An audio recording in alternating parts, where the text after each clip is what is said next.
उसमें कबीर देव लिखा ना तुम्हारे वेदों में, वो कबीर देव मैं ही हूं।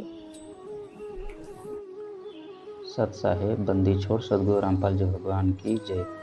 गुरुदेव का अंग का दूसरी वाणी। ग्रीप ऐसा सदगुरु हम मिल्या अलल पंखी जात, काया माया ना वहाँ नहीं पांच तत्वों का गात। सरलार्थ है, एक अलल पंख अनिल वायु में रहने वाला पंख पक्षी है।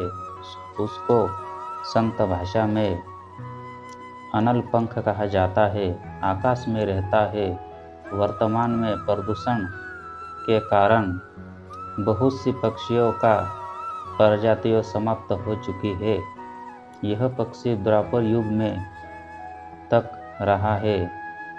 यह सदा आकाश में रहता है। उसके 4 पैर होते हैं। आगे के पैर बहुत छोटे थे।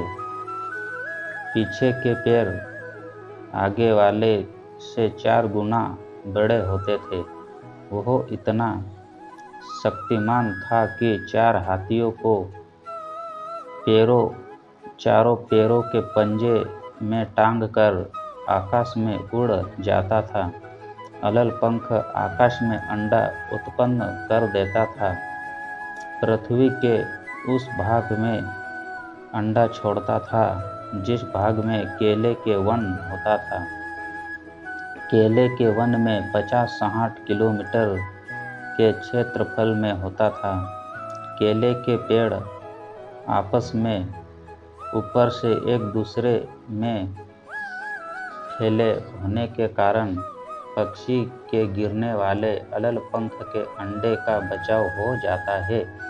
यदि अंडा सीधा पृथ्वी पर गिर जाता तो बच्चा तुरंत मर जाएगा। अलल पक्षी का अंडा बहुत बड़ा होता है। आकाश में माँ के पेट से निकलकर वायु में से होता हुआ नीचे गिरता है।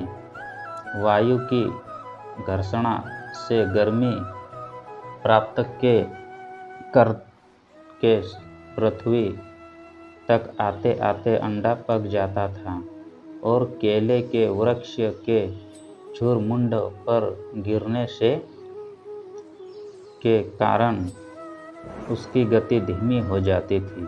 केले के वृक्ष को तोड़कर अंडा कम वेग से पृथ्वी पर गिरता था।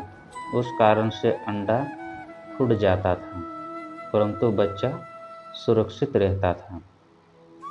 जब तक वह पक्षी बच्चा उड़ने के योग्य नहीं होता, अर्थात पूरा पक्षी नहीं बनता, तब तक अन्य पक्षियों के साथ रहता, उड़ता तथा छोटे जानवरों को खाता रहता था। उस बच्चे के माता पिता ऊपर आकाश में ही रहते हैं। वे हर समय अपने बच्चों की चिंता में, उसी की याद में पृथ्वी पर ध्यान रखते हैं। बच्चा कैसे रह रहा होगा, कब आएगा। दूसरी ओर वह बच्चा भी अपने माता पिता को याद करके व्याकुल रहता है कि कब मैं बड़ा हूँ और अपने माता पिता के पास अपने परिवार में जाऊँ और अपने माता पिता से मिलूँगा। जिस समय वह बच्चा पूरा पक्षी बन जाता है तो ऊपर को चलने का अभ्यास करता है। बहुत ऊंचा उड़ जाता था। वहाँ से उसको हाथियों का झुंड दिखाई देता है जो केले के वन में ही रहता है। हाथी सैकड़ों की संख्या में इकट्ठे रहते हैं, केलों के वृक्ष को खाते हैं, उन्हीं पर लौटते हैं। अलल पंख जो बच्चे से पूरा पक्षी बन जाता था, एकदम हाथियों को झुंड पर झपटता मारकर 4 हाथियों को अपने चारों पैरों में मजबूत पंजों में फंसाकर आकाश में उड़ जाता था। अपने परिवार के लिए आहार भी साथ ले जाता था। अपने परिवार से मिलकर अति आनंदित होता था। संत गरीबदास जी ने बताया कि उदाहरण दिया है कि परमात्मा यहाँ पर सद्गुरु रूप में आया था। वह हमें भक्ति बताने के हेतु आए थे।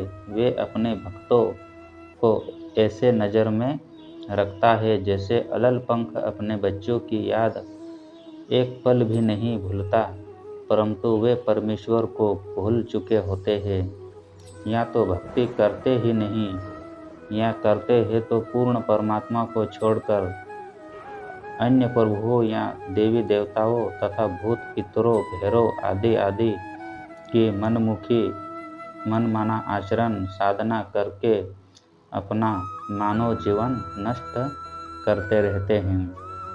इसलिए परमात्मा यथार्थ भक्ति की साधना के मंत्र तथा तत्व ज्ञान प्रदान करने के लिए सद्गुरु रूप में यहाँ प्रकट होते हैं।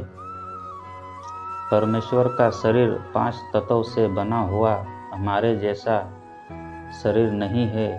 वहाँ पर सर्व मोक्ष प्राप्त करके गए हुए आत्माओं का शरीर भी 5 तत्वों का नहीं है। यहाँ पर केवल एक नूर तत्व से बना शरीर है।